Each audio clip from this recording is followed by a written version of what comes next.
Hello, welcome to our presentation today about how we built our card processor. We'll start off with some introductions. So my name is Robert Donovan, and I'm the tech lead for the card engineering team at Starling Bank. And I've been at Starling for coming up to 3 years now. Hello, and I'm Ioana Creanga. I'm an engineering lead for payments processing group at Starling. I've been with Starling for almost 4 years now, and this is the presentation that we have on how we've built our card processor. It's going to mainly focus on the architecture of it, and we hope that you're going to see some design patterns in it where and decide to use some of them in your own architectures later on. And let's get started. Let's jump right into it. What we're going to have covered today. At this point, if you don't live in the UK or you don't work in the financial services domain, you might be having two questions. So one is, what is Starling Bank? And we're going to answer that. And the second one is, what exactly is a card processor? So for us to be able to give insight on how we build the card processor, we're going to have to discuss about a more global payment architecture and how does the card processor fit into that more global payments architecture. You're going to also find out what happens when you pay with your card at a terminal or at an online shop. We're going to reveal our architecture diagram of the card processor because this is why we're all here. And on the way, we're going to discuss really interesting concepts like HSMs, MIPS, how PIN verification works, and what cryptograms are. But for now, let's just find out what is Starling Bank.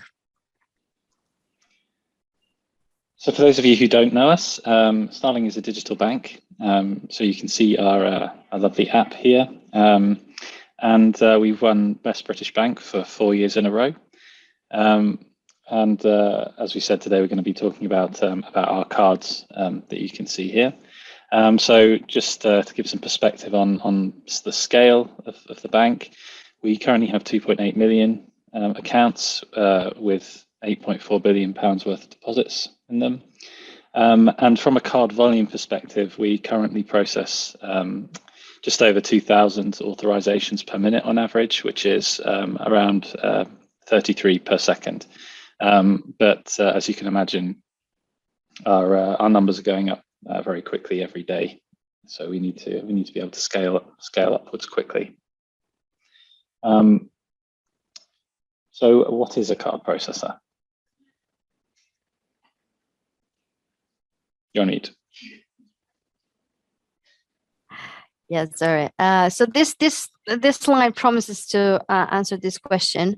What is a card processor? So first, to tell you that we're gonna go through a more global payment architecture and where does the card processor fit into that architecture. So we're gonna be discussing all of these parties that are involved when you pay with your card at a terminal.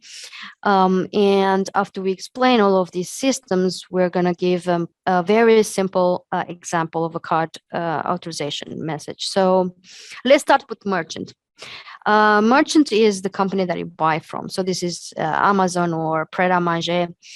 But for these merchants to be able to accept card payments from a card association like MasterCard or Visa, they need to have an account with an acquiring bank. So the acquiring bank is simply the bank that holds the money for the merchant and doesn't know anything about the customer that is trying to make the purchase. To get that answered, you will have to be able to put this transaction message into the payments network. So we have there MasterCard. That's just because Starling just supports MasterCard card networks, but it can be Visa or American Express. The payments network's role is to look inside a card transaction message and see what the primary account number for it is. So the which is what we call a PAN, which is simply just the number that is printed on the card. So it needs to look inside, see this PAN, and know where to route this transaction. So which card processor it needs to go to based on that information. Another thing that the payments network needs to be able to facilitate is the movement of funds between the issuing bank and the acquiring bank. So when you pay with your card, obviously money needs to leave your account and end up in the merchant's account. So this movement of funds needs to be facilitated by the payments network. And now we've reached the card processor. So this is what we're talking about, right? This is what this presentation is about. So we're going to spend a bit more time here. So you notice here that the card processor and Yixing Bank, they're just two separate entities on this slide. And the reason for that is that some banks don't have their own card processor. They have this outsourced to another company, a third-party company. And Starling used to be the same. So 7 years ago, when the Starling Bank launched, we didn't want to embark on this long journey of creating the card processor. So we decided to just go for a third-party company that does that for us. So now Starling Bank has two card processor actually, because we're still using the old card processor with this third-party company, and we also have the new card processor that half of our traffic goes actually through this card processor that we've built that we are talking about now, and half of it is just through the old card processor. So that explains why these two entities are separated on this slide. So today we're just going to be talking about the card processor that we've built. So what is the main role of a card processor? So it needs to be able to have access to the payments network. And as you'll see later on, this is not a trivial task. And it also needs to be able to decode these messages that are coming from the payments network and verify cryptographic transaction data. And the simplest examples of these cryptographic operations would be the PIN verification and the cryptogram validation, and which is just a way of figuring out if the transaction has been tampered with on the way. But to be able to perform all these operations, it needs to hold some secrets and manage some secrets of the card. So things like the PIN block, it needs to be able to store that, and things like CVV and expiry date. And another thing that it can do, although it's not always the case, it can hold the account balance. So, for example, for the old card processor that we have, that is going through the third-party company, they don't hold the account balances for us. They just make a call to us to understand if the customer has enough money into their account or not. And of course, for the new card processor, we do hold our own account balances. So these are the main things that the card processor needs to be able to do. And at the Yixing Bank level, business rules can be applied on the card transaction. Things like, does this customer have enough money? Or, a lot of other fraud checks will be performed at the Yixing Bank level. So now that we went through all of these parties involved in a card authorization message, let's just go through a very simple example of a card authorization.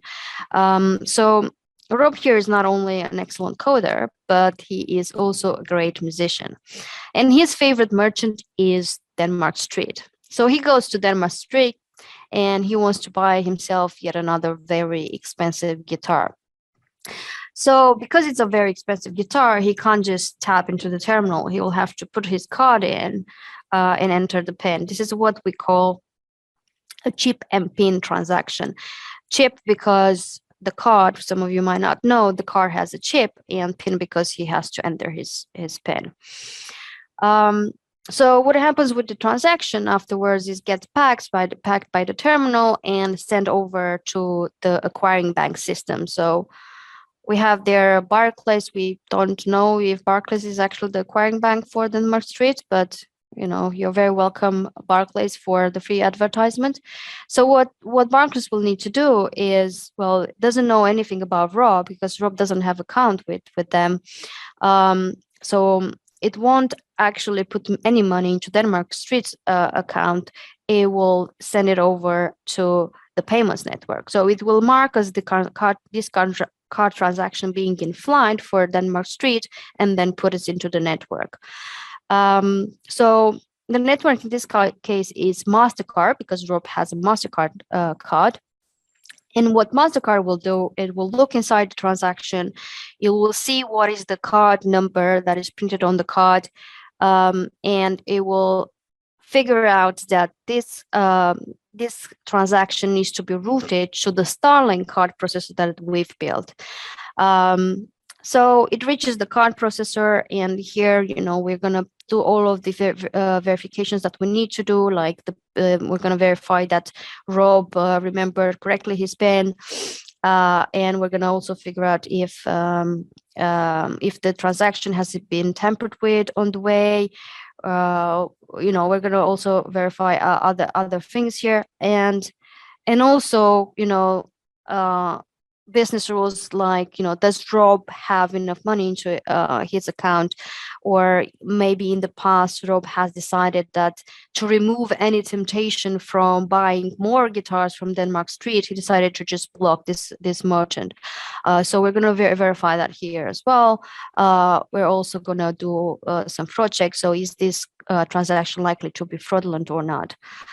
So this is what happens with a card transaction message. This is how it flows for all of the systems that are involved. Now the question is, if it's such a complex job to build a card processor, so that entire companies build their business on that, why did we even bother to go for this long journey of building our own card processor?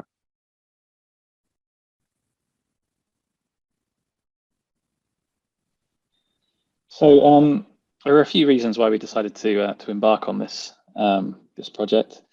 The first one of these is innovation. So Starling's been innovating in the banking space since it started, and previously there are certain restrictions on us being able to add new features that may be part of the card processing workflow.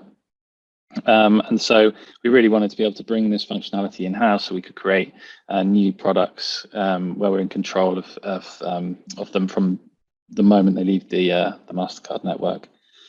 And alongside that is time to market. So by bringing this into the Starling ecosystem, it means that we can release our card processor as quickly as we can our other services. So we do many releases a day, whereas if you use a third party, they obviously have to prioritize work depending on the needs of all of their various customers. We can build new features very quickly and release them based on our own priorities.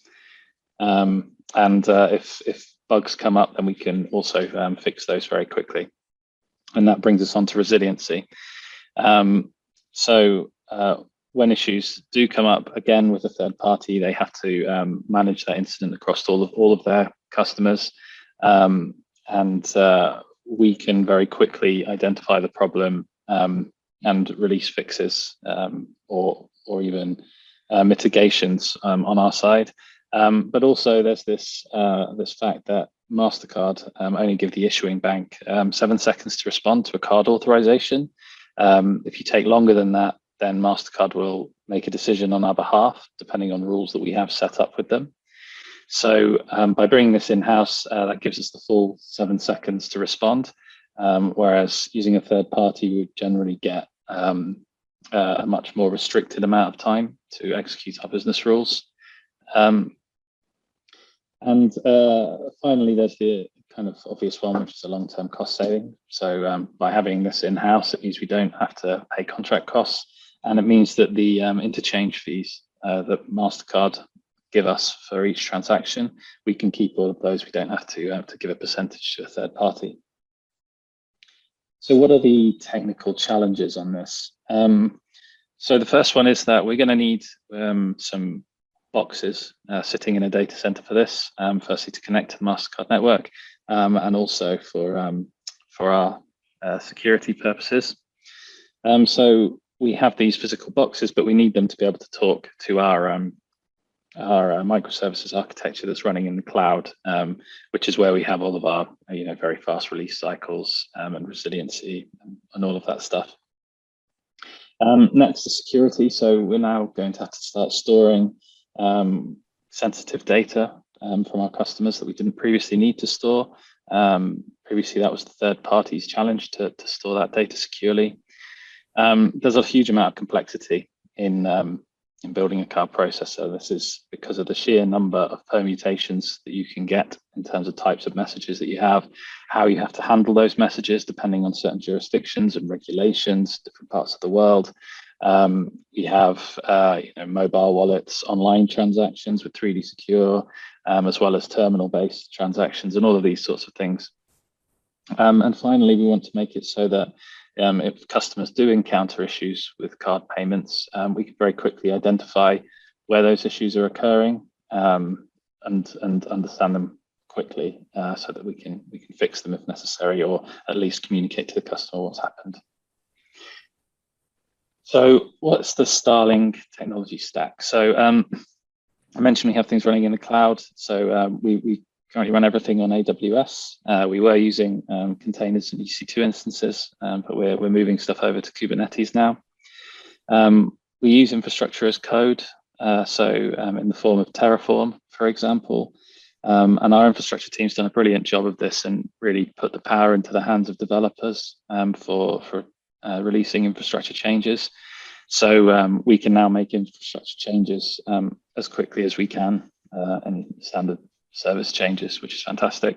Our middle tier is pretty much all Java, backed by Postgres databases wherever that's needed.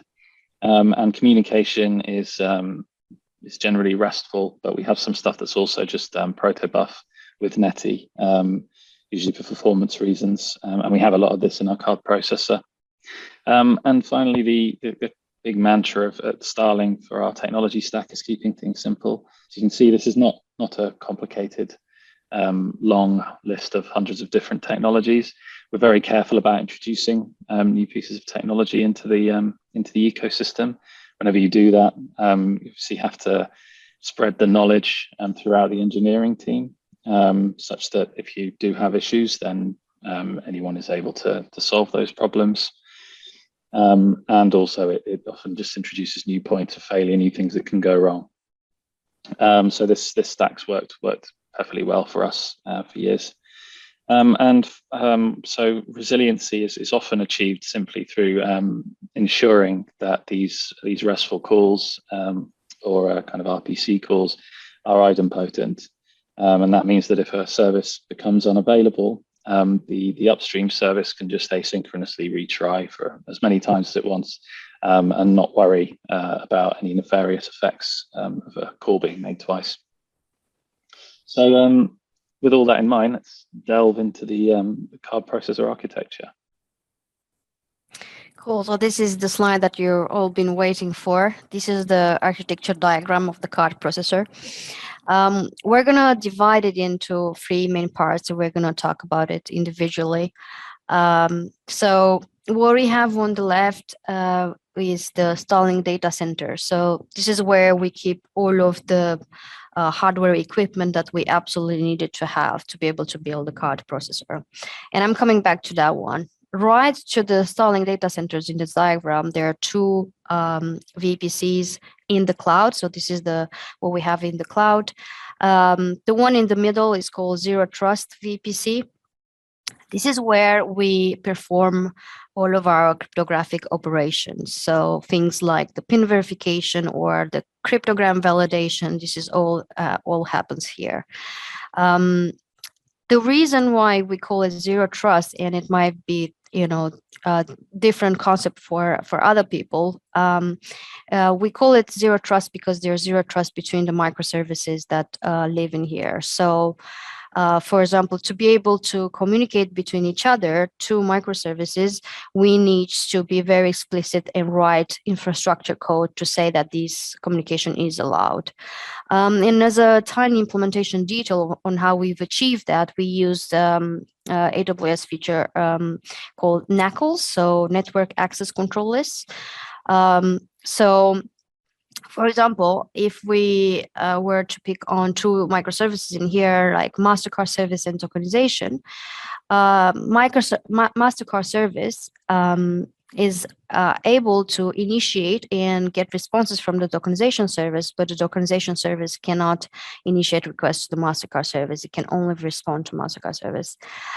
So every microservice in here has its own subnet, and we use NACLs to control the in and out traffic. So the Zero Trust VPC here is not responsible for making any decisions about what should happen with the card transaction, if it should be approved or not. Its only role is to gather all of this data to learn more about this card transaction that is currently in flight, and send it over to core VPC, where we have the card processor to be able to make that decision. So this is the role of the core VPC. The card processor that exists in the core VPC is to perform all of these business rules that we've talked about. Does Rob have enough money for another expensive guitar? Is this transaction likely to be fraudulent? And all of these business rules will be applied here in the core VPC. And now let's get back to what we have in the data centers. So we have two different devices in the data centers, and one is called a MIP, MasterCard Interface Processor. So where you see the MasterCard logo, what that's supposed to represent is a device called a MIP. And this is what we have from MasterCard to be able to have access to their payments network. What normally these devices have are two Ethernet ports. So one is to get access to the payments network, and the issuing bank normally does not have access to that, so we do not have access to that one. And another Ethernet port to be just plugged into the card processor itself. So these are the devices that we get all of these real-time card authorization messages. This is where these are flying from. Another device type that we have in the data centers are the HSMs, so hardware security modules. And people that work in financial services are already very familiar with these. And we use them in many different ways at Starling, but in the context of the card processor, what we use them for is to get help with cryptographic operations like the pin block verification or the cryptogram validation. These HSMs that we have, they can be very generic, but the ones that we have for the card processor, they're very specific. They're so specific that you can literally send the command to the HSMs to, verify the pin block when with the right arguments, the HSM will just to verify it without you having to decrypt the pin block and look at the pin in clear. This all happens inside the device itself. And another important feature of the HSMs is that they safely store the encryption keys. So they have all of these different sensors on them, so that if they detect that they're being moved from the rack, they will self-destruct and wipe the encryption keys. So that way you can just be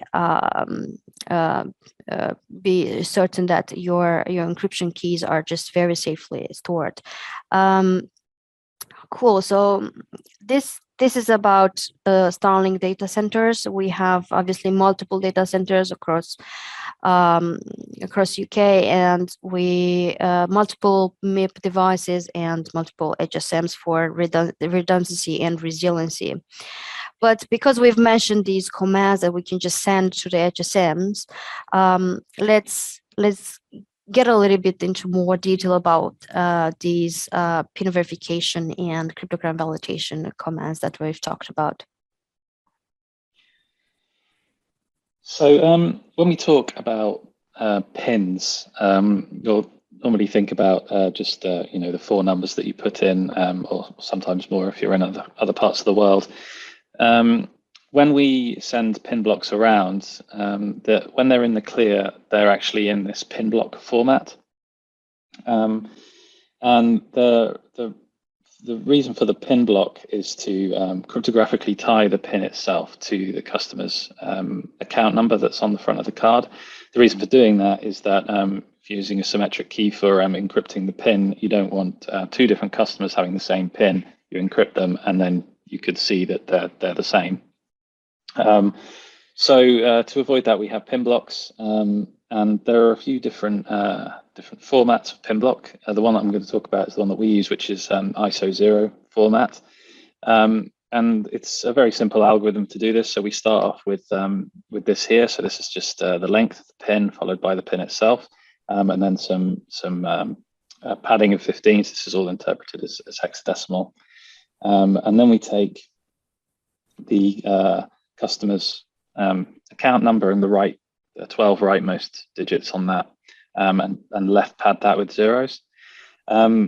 The last digit of the pan, actually, which is a 1 here, is known as a loon check digit. So this is actually based on an algorithm to validate that the pan has been entered correctly. It's not really for security reasons. Historically, it was just to make sure that the customer hadn't made a mistake entering their card number.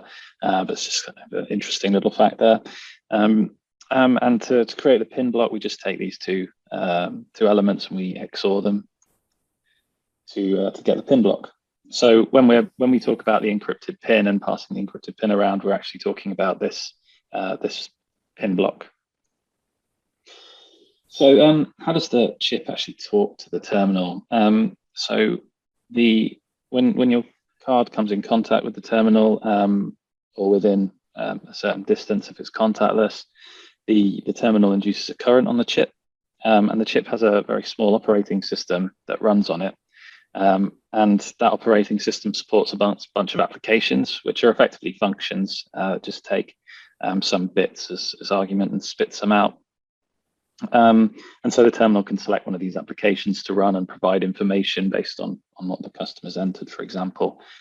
And it also needs to agree a verification method with the chip. So they will effectively compare what verification methods they support, and there's an order of verification methods that we've programmed onto our chip in order of preference.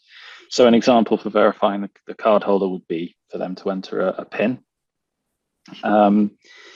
And then the terminal is going to request a decision, and ultimately usually send that authorization through to the acquiring bank and eventually onto us through MasterCard.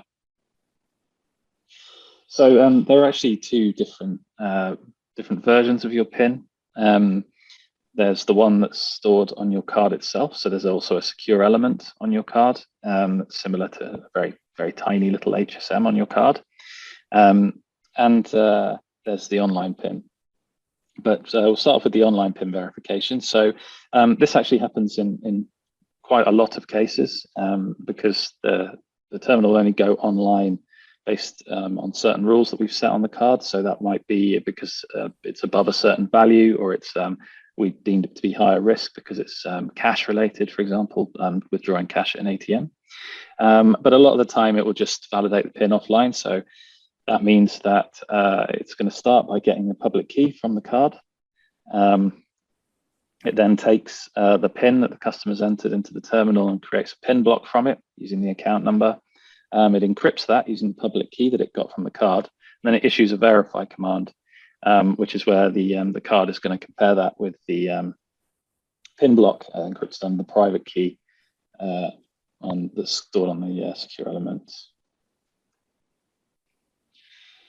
So online PIN validation is when we actually receive the PIN block ourselves, and we validate it with the PIN block that we've got stored for that customer.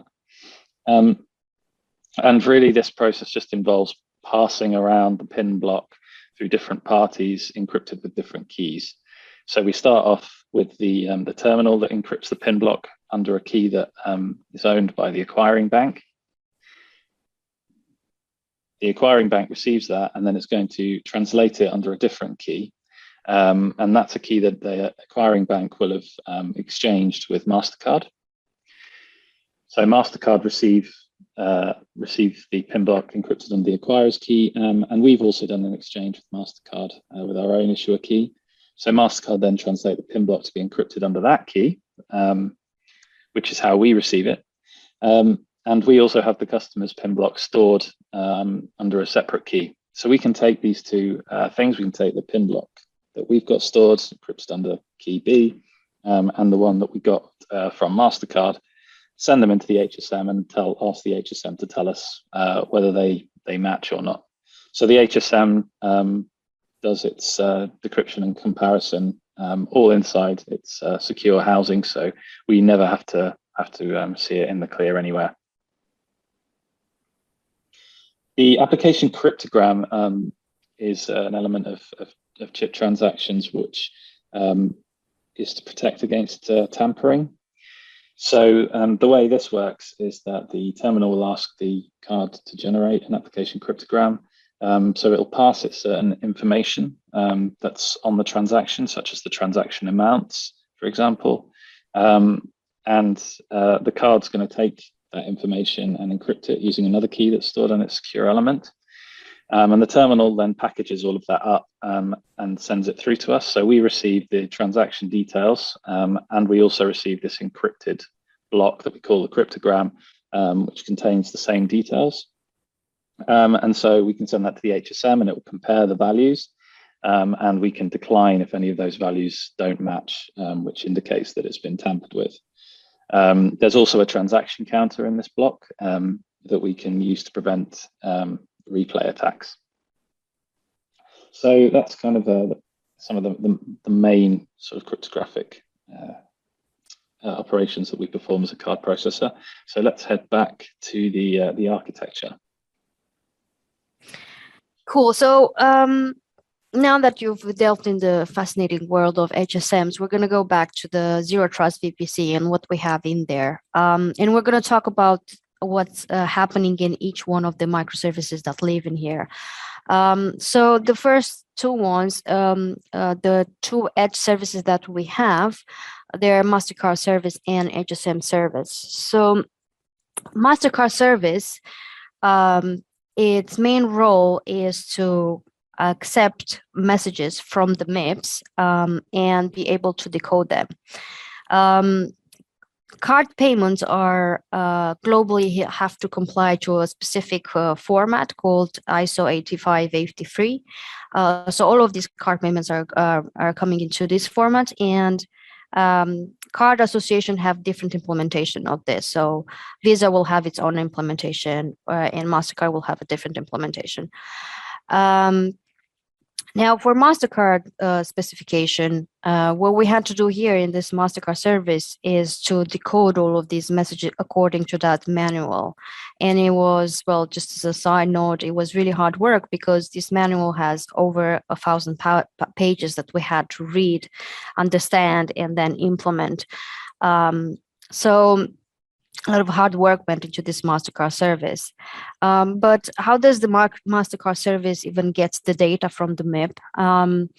So what we have here, there's this TCP IP connection. So it's just streams of bytes just flowing through here. And this is not all going over the internet. So what we have here, there are VPN tunnels over a private network. So we use AWS Direct Connect, and that's why we don't have to send the data over the internet. We just use a private network. So these are all encrypted, a stream of bytes going into the MasterCard service, which will then decode all these card authorization messages according to the manual that I've just mentioned, that it's over 1,000 pages long. So the decoding will just transform all of these, bytes into a very simple Java object that will represent the card transaction that will just be passed over inside this VPC. So this is MasterCard service, and HSM service just acts as a proxy client to send commands to the HSMs, and now you know all about these commands that we're sending them to them.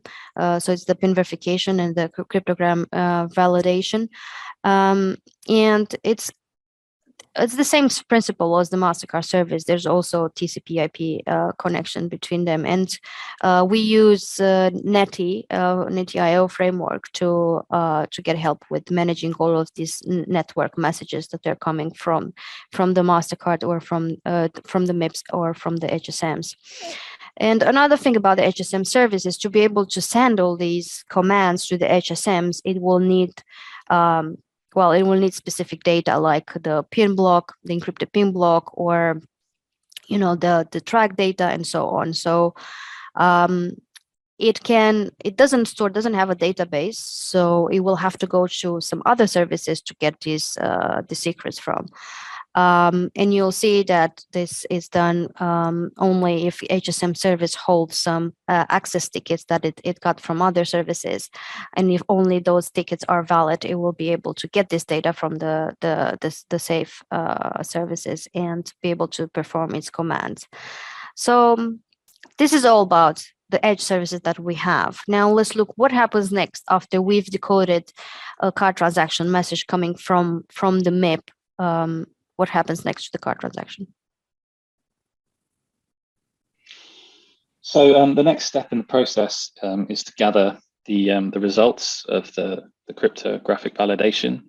So once the MasterCard service has decoded the message, the first thing that it does is it goes to the tokenization service to tokenize the customer account number into a unique ID. And it does this using a hash function. And the reason is just so that we're passing around something other than the account number and between the other services, just as an extra layer of security. So the MasterCard service takes that information plus what it got from the MasterCard network and sends it to this validator service. And this validator service is going to create the access tickets that Ioana mentioned to send on to the HSM service to be able to validate the cryptographic data on the transaction. The validator is going to get those results back, and it's going to package them up and send them on to the next step to execute the business rules. It very deliberately does not make any decisions on what to do with the transactions at this stage. It's just a dumb kind of data and validation results collector. And so the next thing that needs to happen is the HSM service is going to need to get the data that it requires to perform that crypto validation so that it can send the results back. So let's talk about that. Cool. So these are the microservices that hold the secrets, the card secrets, like the PAN or the PIN block or track safe. Track safe is just CVV and expiry date. So these three microservices, they all store these secrets, and they're just hold simple pairs of a zero trust UID and whatever secret it needs to store. A zero trust UID is simply just a hash function of the PAN. And for example, for the PAN safe, it will have the zero trust UID and the PAN. For the PIN safe, it will have the zero trust UID and the encrypted PIN block. And the way this works, what these microservices needs to do besides storing this, it also needs to be able to return these secrets to HSM service. But they can only do that if HSM service is passing a valid ticket. So they will all go, before returning any data to the HSM service, they will go to the tokenization service who actually created these tickets to validate them. So only if these tickets are valid, it will return the data into the HSM service to be able to then send the commands to the HSM service. But let's look in a little bit more detail on how this access ticketing system works. So this ticketing system really works hand in hand with the what we're calling the zero trust model provides. So each of these services has its own subnet, and we have to define ingress and egress rules on both sides of the conversation in order for them to be able to talk to each other. So the validator is going to need to create these access tickets for the HSM proxy to be able to get the data out. So it creates those tickets and sends them on, but the HSM proxy itself does not have these ingress and egress rules, so it cannot reach the tokenization at all. So the tokenization service has a number of different servlets that it exposes on different ports. And one of those is for ticket creation and a separate one for validation. So we can allow the crypto validator just to reach the creation port, and the HSM proxy is blocked from reaching either. So if Ioana here, for example, if she was upset with me about something, maybe because I'm spending too much time playing guitar and not enough time working, she tries to steal my account details. So if she were to somehow manage to get onto the HSM proxy box, she could actually curl some of the endpoints on the safes, but she wouldn't be able to create a ticket to get access to that information. And if she were to breach one of the safe boxes, again, she could curl those endpoints, but the safe boxes can only validate tickets. They can't create them. They are blocked. There's no rules for them to be able to do so. So what will happen is the validator can create the ticket, send that onto the HSM proxy. All that can do is pass it on to the next step to get the data out. The safes will call tokenization to validate that ticket and return the data back if it is valid. And these tickets also have a very limited lifespan, so they will only be validated successfully if they're validated a very short time after creation. So let's go back to the architecture. Cool. So we're now kind of done with the Zero Trust VPC. We said that, the main role of these VPC is to perform cryptographic operations and gather more information about this card transaction that is in flight, but it will never make any decisions about if this card transaction will be approved or not. So crypto validator here gather all the data and will pass it on to the core VPC, where you see their card processor, to make that decision. So this is where we apply all of those business rules, like, does Rob really have enough money into his account for this new guitar? And also, has he blocked maybe transaction to Denmark Street, and all of these maybe other fraud checks that we have to perform, they're performed here in the card processor. And as a tiny implementation detail here, with what we've built in-house is just a business rules engine. So we didn't use anything that was already there. It's just a very lightweight business rules engine that we built here to help us with that. I think that's about it. That's all you need to know about the architecture. You probably found out a bit, like maybe you didn't want to find out that much about the Rob spending habits, but yeah, this is it. And let's look at some technical highlights. Cool. So this goes back to the challenges that we mentioned earlier. So as we said, this bridging between a data center and a nice modern cloud stack was achieved using AWS Direct Connect in tandem with VPN tunnel, so that we can have this nice secure private network to communicate between the two, but continue releasing stuff very rapidly in our cloud environment. And then using the security features in AWS to achieve our kind of zero trust model has been really interesting, and especially in combination with this kind of ticketing system that we've developed. We think that's a really nice kind of robust way of protecting our data assets. And finally, this separation of the data gathering aspect of things from the business logic has worked really well. So this means that when we do have issues, or we have kind of customers asking us why a particular transaction was declined, for example, we know that there's just one place we need to go and look, and that's on our business logic side on the core VPC. And we can see the steps that it took through our workflow engine.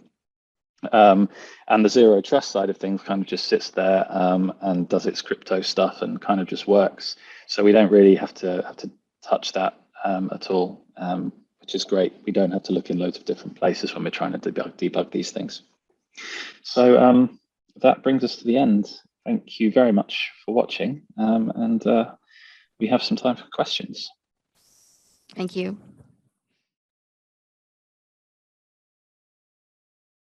we'll have time for 1 or 2 questions. You both did a great job replying the questions in the chat. So I start with 1 question. I'd like to explore more because you mentioned about a lot of microservices that you run in production. Which tools or techniques you use to do observability of those microservices running in production? Okay, I shall do that. Well, I can tell you about the stack that we're using. We use Prometheus, for our metrics, and then we use Grafana for dashboards. Yeah, I guess that would be it. Don't know if there's more to add to that. Yeah, the Prometheus metrics is what we use for alerting and so on. And obviously, we use some AWS features as well to alert on if some of the metrics that we have in there can alert us of anything going wrong. Okay, thank you. Go ahead, Rob. Sorry. So we use correlation tracking quite a lot as well, which is really, really helpful. Obviously, when you're following the logs, but also we use Instana as well for tracing. So we've found that really helpful with this kind of architecture for finding where the bottlenecks are, essentially, so you can see all of the track all of the service calls through all the different layers and where the time is being spent.